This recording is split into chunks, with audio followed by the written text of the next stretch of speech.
gangsters, ghost ships, oil traders, casino operators, North Korean spies, a gold trader from Hong Kong, and a racing car driver from Macau. There have been some arrests, a few suicides. In this joint investigation with the Royal United Services Institute think tank in London, we reveal for the first time some of the faces behind the organised criminal networks that have facilitated North Korean sanctions evasion. North Korea has been using the triads and others to assist it in its operations. It's had to procure oil illicitly, and the end result is that the weapons program keeps going.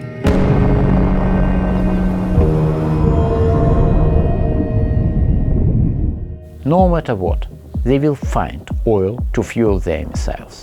What we found again and again were connections to the casinos, connections to Sun City. These weaknesses in the global financial system are exploited by a whole range of illicit actors. So the ability to launder money is critical for North Korea's weapons program. This is a country whose ballistic missiles can reach halfway around the globe. The triads and these high-level criminal organizations, they're a strategic concern for all of us. This is a story about how the triads facilitate the oil trade that keeps North Korea's weapons program alive. Without oil, and without oil products like petrol and especially diesel, not only the North Korean economy, but also its very large military upon which the regime bases its power, would simply grind to a halt.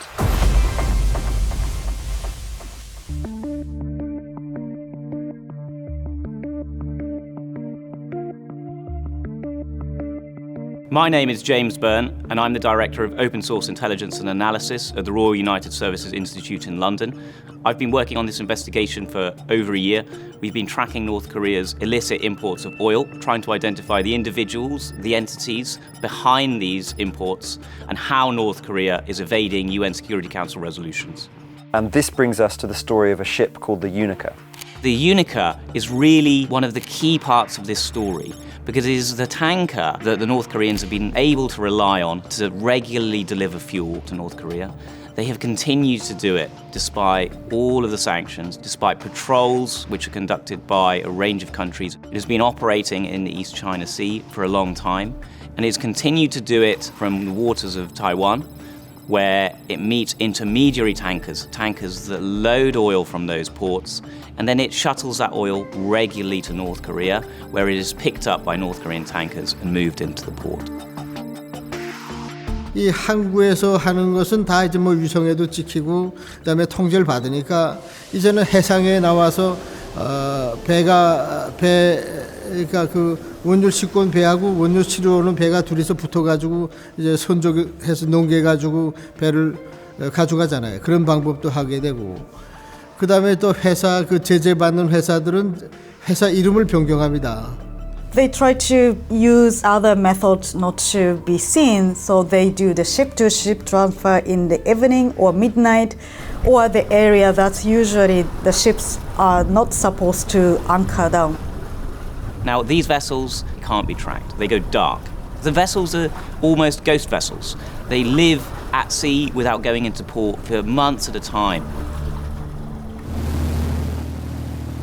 My name is Hugh Griffiths. For 5 years, I was coordinator of the UN panel of experts monitoring the sanctions on North Korea, boarding North Korean ships. Are you the radio room operator? Radio officer. Where are your communication logbooks?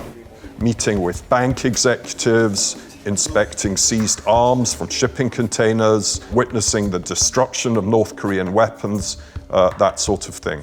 Even in our early investigations, we found that the foreign flag tanker meeting with the North Korean tanker would be conducting dialogue using WeChat, and that code was used, and that you only knew you were meeting the right ship because a renminbi note, which had been torn in two, the supplier ship, the captain of that vessel would have one half of the note, and the true ship he was meant to meet to supply fuel to would have the other half of the note.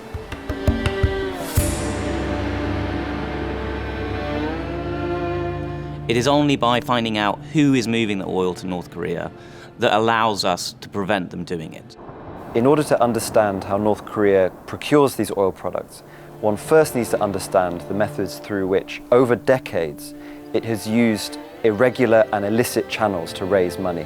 All of our efforts to enforce sanctions to ultimately bring North Korea to the table should also focus on seeing North Korea really as, a criminal organization, but with connections to high-level organized crime figures. My name is Sumi Terry. I previously served in the US government, a long-time CIA officer, and also at the National Security Council. North Korea in the aftermath of the Korean War actually was better off economically than South Korea.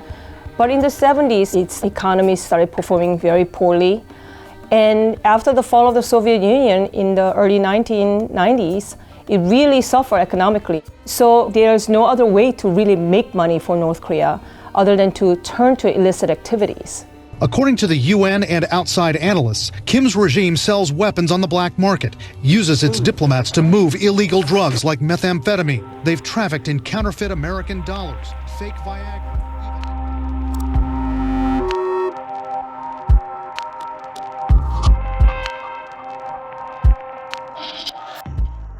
지금 북한은 이게 정상적인 국가가 아니고 비정상적인 국가입니다. 그래서 그 독재자가 자기에게 필요한 그런 활동 자금을 이제 비밀리에 이제 벌어들이고 또 비밀리에 관리하고 비밀리에 사용하기 때문에 그 39실이라는 그런 조직을 내와서 그렇게 독자적으로 운영하는 겁니다.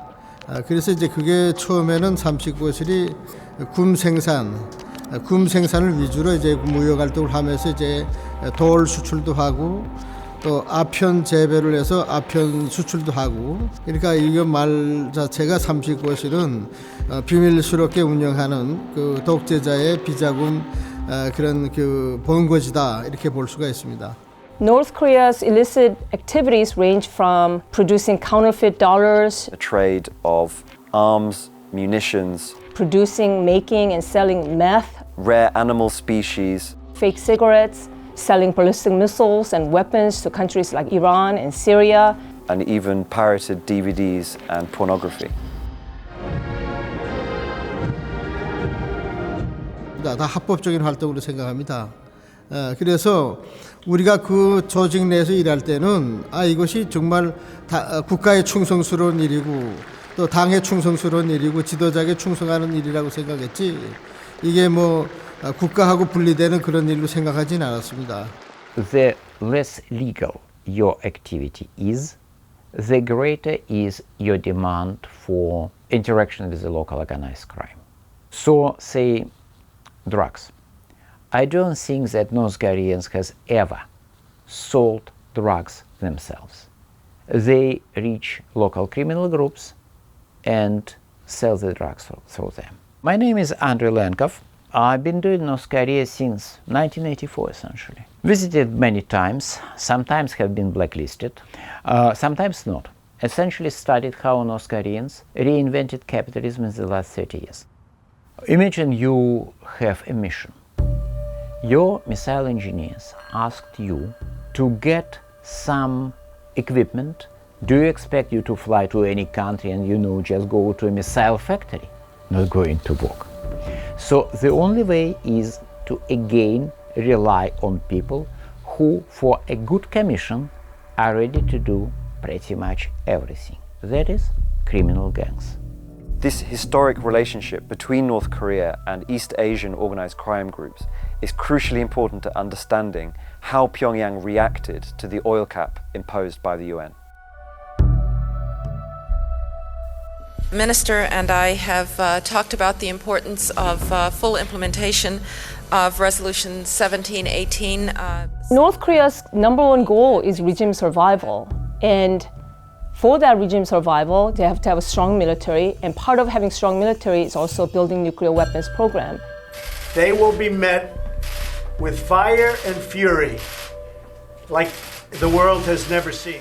The hope was that by putting a lot of pressure through sanctions on North Korea, that it will lead to North Korea giving up nuclear weapons program. Of course, that didn't happen. 시험을 통하여 수소탄 1차계 압축 기술과 분열 연쇄 반응 시발 조종 기술의 정밀성을 재확인하는 복잡한 물리적 과정들에 대한 우리식의 해석 방법, 대륙간 탄도로켓 정착용 수소탄이 포장되며 우리의 항무기 설계 및 제작지.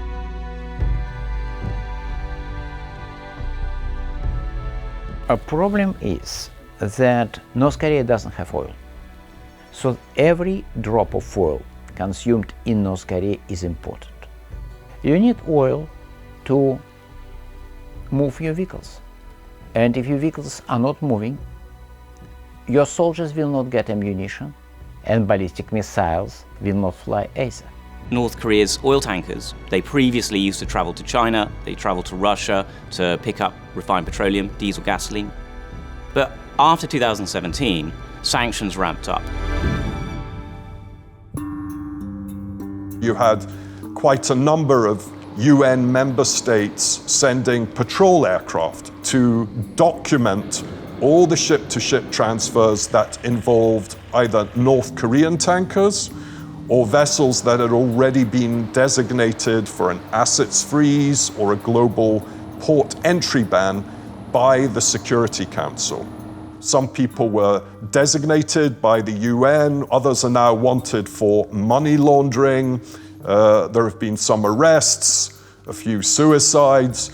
And a lot of those people who were providing them oil ultimately got burned.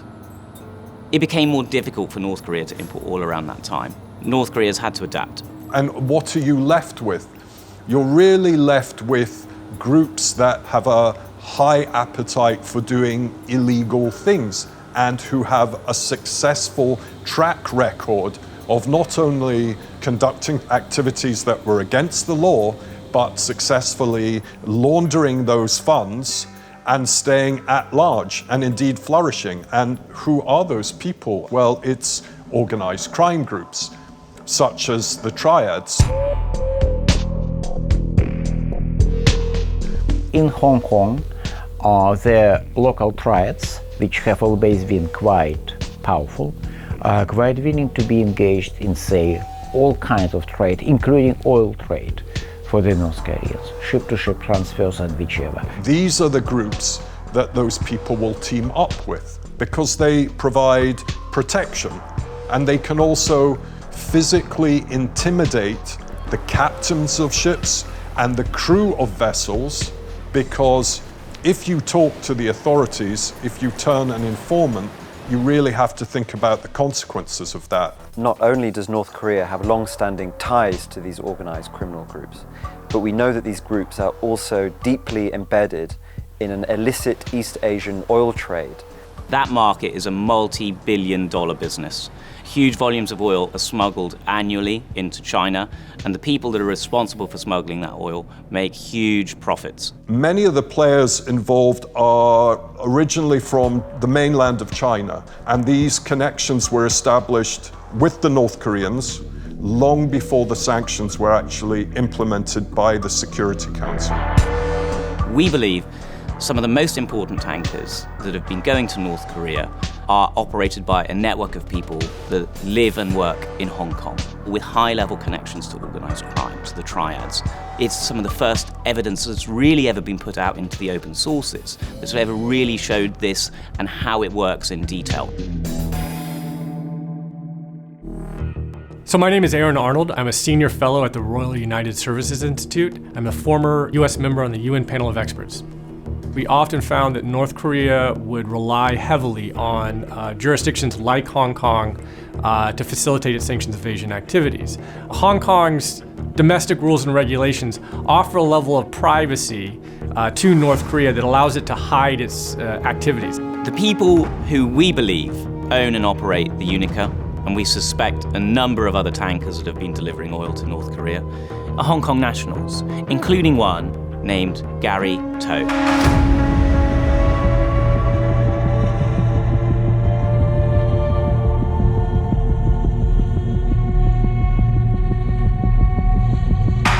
We visited his offices in the Golden Financial Centre in Kowloon Bay. It's a pretty normal office block. Gary Chau, as well as being on documents for the ownership of the Unica, the vessel delivering oil to North Korea, he also runs one of Hong Kong's largest gold trading shops and outfits. It's very much a normal part of the business district over there, so he otherwise appears to be a legitimate businessman. That shop and that entity in Hong Kong has until recently been called Sun Gold Holding. It was, we believe, intimately connected to the Sun City Group. The Sun City Group was, at the time, Asia's largest casino and junket operator. It had been in the gambling business for a very long time, and it was operated by people who were arrested in China and are alleged to be high-level members of the triads. Sun City was headed up by a man called Alvin Chau. And Alvin Chau is pretty much notorious, not only in Hong Kong, but also within all of Asia, because law enforcement have been looking at his companies and how they operate. Macau tycoon Alvin Chau has been arrested after the authorities in the mainland city issued an arrest warrant for him. The businessman is accused of running illegal cross-border gambling rings. It's a really effective way of mixing legitimate money with illegitimate money, and it makes it very difficult, if not impossible, for banks to identify the real source of funds.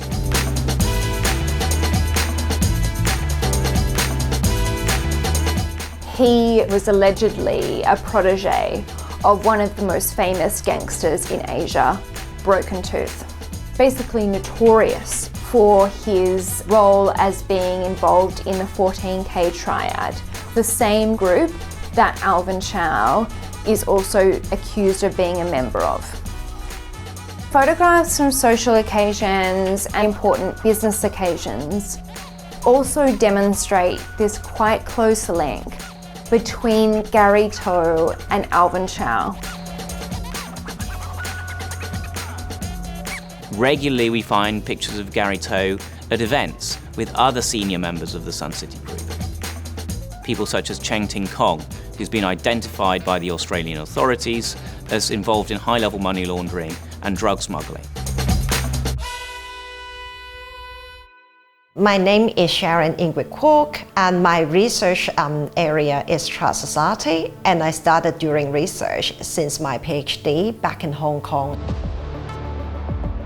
There are 3 key trust societies operating in Hong Kong. The 14K, Sun Yi'an, and also Wo Sing Wo. Their operations are fairly vast and quite geographically spread across Asia.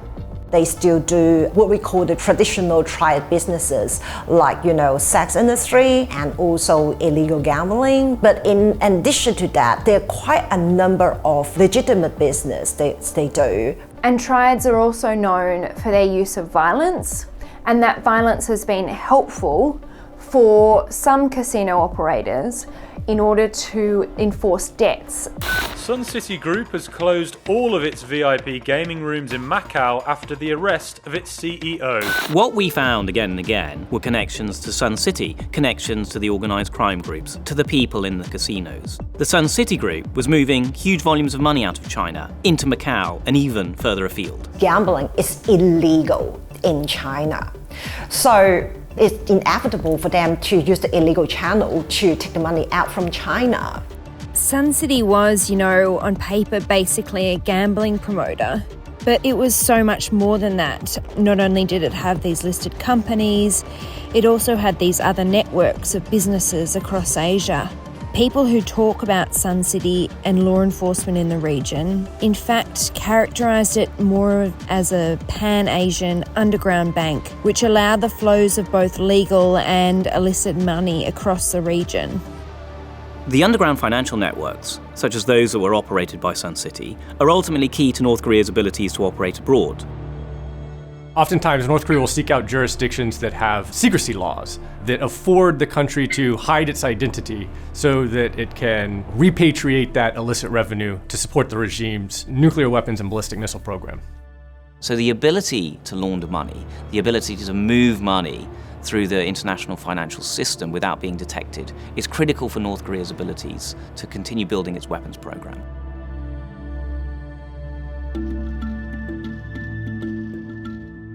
Over the course of our investigation, we also discovered a connection between Sun City Group and an émigré family in Macau. The patriarch of the family was called Sun Chun-pun. And defector testimony and official records suggest this man, Sun Chun-pun, was dispatched in the 1950s by North Korea to Macau as an agent charged with raising money for the regime. Sun Chun-pun was the head of the Son family that has, since then, established a wide range of companies in Macau and further afield. These companies, we believe, were paying for the oil that was being shipped to North Korea through the international financial system that provided a lifeline for Pyongyang. So the only place where a North Korean merchant acting on the orders from the state or a spy could go to meet somebody and do it more or less unnoticed, it was Macau. And in the North Korean intelligence services, Macau was a dream job. 그래야면 그 마약을 팔거나 그러니까 비자금을 움직이는 것이 그런 데서 하는 것이 용이하기 때문에 그 마카오에서 한국하고 할 수도 있고 미국하고 할 수도 있고 뭐 일본하고 할 수도 있고 그러니까 그걸 고점으로 만드는 것 같습니다. A lot of these people at the heart of this network have been operating in Hong Kong and Macau for a long time. We believe one of the most important individuals is a person named Sun Tit Fan. According to family sources, Sun Tit Fan is the grandchild of the original patriarch that went to Macau.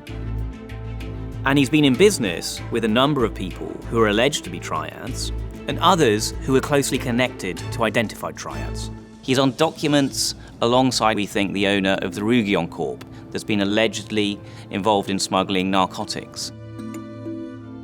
주로 그 유경회사는 내가 아는 거는 아편을 가지고 이제 그 마약을 제조해서 그러니까 마카오를 비롯해서 이제 그 전 세계에 수출하는 그런 회사로 알고 있습니다. So Sun Tit Fan is a key part of this story. But not only does he connect to the North Korean intelligence operations and to the oil smuggling operations, he's well known for driving a racing car in races that were sponsored by Sun City. And for years, he operated a company in conjunction with Alvin Chau called the Sun International Automobile Company. It had a shopfront in Macau where it sold Ferraris, Lamborghinis, and a range of other luxury cars. We still don't have every last piece of the puzzle, but until now, no one has been able to stitch together such a detailed picture of these networks. So what we have here, we think, is a person intimately connected to North Korea's intelligence apparatus abroad, in business with Alvin Chau and the Sun City Group. And Alvin Chau and the Sun City Group were also ultimately connected to the modern-day oil smuggling operations to North Korea through a number of Hong Kong nationals, including Gary To.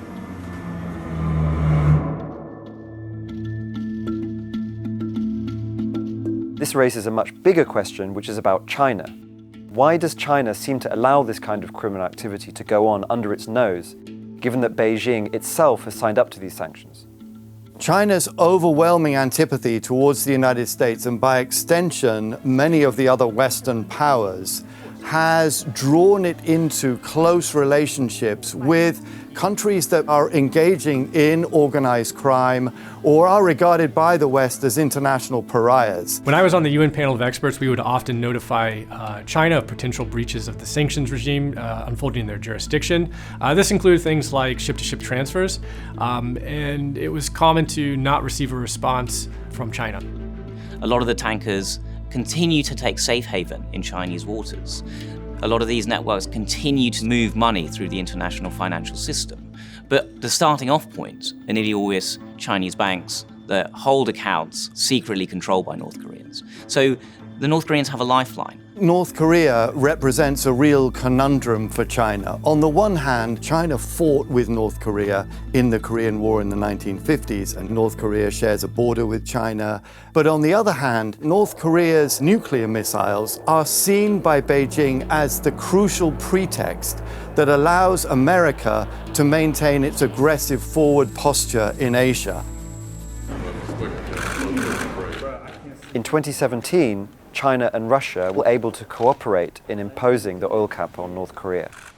But now they are pushing not only to alleviate sanctions on North Korea, but they have actually been trying to publicly excuse and justify North Korea's more aggressive behavior. Since Russia's invasion of Ukraine, we know North Korea has a relationship with Russia, supplying artillery and other weapons in return for Russia not implementing sanctions and potentially helping out this cash-strapped regime with cash or fuel. China was quite willing until recently to cooperate with the United States, but it's an ancient history now. The reality is that those who shield the DPRK from the consequences of its exploratory missile tests put the Asian region and entire world at risk of conflict. It's a kind of full-scale Cold War with the United States.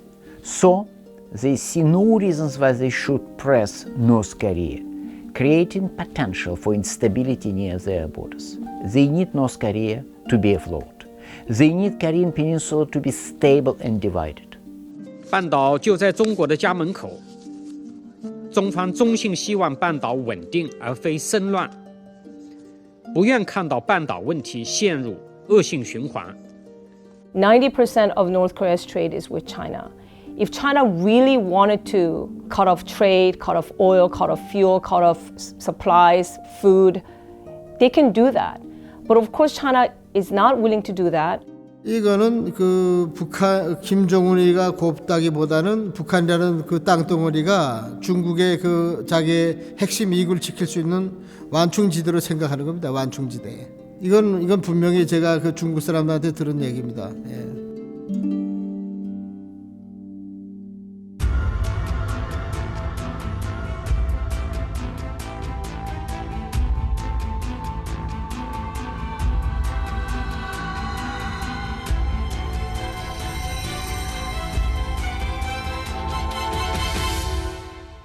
It's exceedingly unlikely that Kim Jong-un will ever give up nuclear weapons. And we've tried almost everything short of military conflict, from bilateral negotiations to multilateral negotiations to maximum pressure to symmetry and diplomacy. And yet we are here where North Korea has up to 60 nuclear warheads.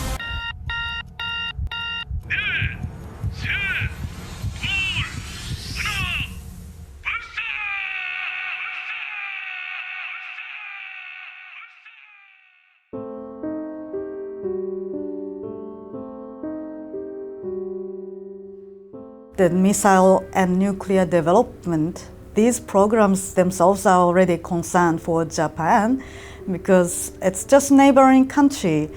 Any failure of the test or any fall of the debris could cause a serious damage to Japan.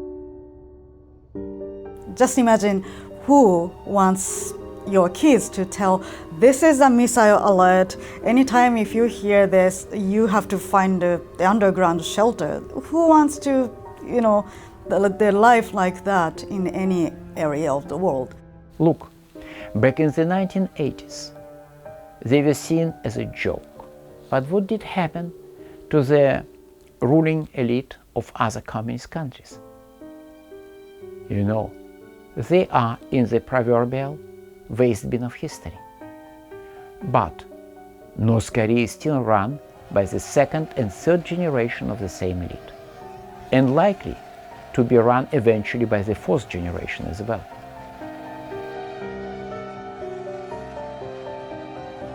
But of course, this story is about much more than just North Korea itself. I don't think it's right to blame just China and Russia for the weaknesses in the sanctions regime. You will see British criminals, French criminals, German criminals teaming up with the North Koreans where they felt they could make a buck, including white-collar criminals. So when we see like a ship-to-ship transfer that unfolds, what's behind that is not just one point of failure, but a whole series of failures. It's not just, let's say, the government's responsibility for not seizing the ship or preventing it from happening, but it's the bank that has failed in its due diligence. It's the insurance company that has failed to collect the proper documentation. It's the ship registry that maybe didn't peek behind the curtain a little bit more. So there's this entire chain then that's required for effective sanctions implementation. The real problems often lie with these so-called gatekeepers, the lawyers and the accountants that set up shell companies and special purpose vehicles that enable funds to be transferred relatively anonymously. North Korea's sanction evasion activities are not only happening in Asia, but Africa, Middle Eastern area, or Latin America, because North Korean activities can be easily under the radar of the authorities of these countries.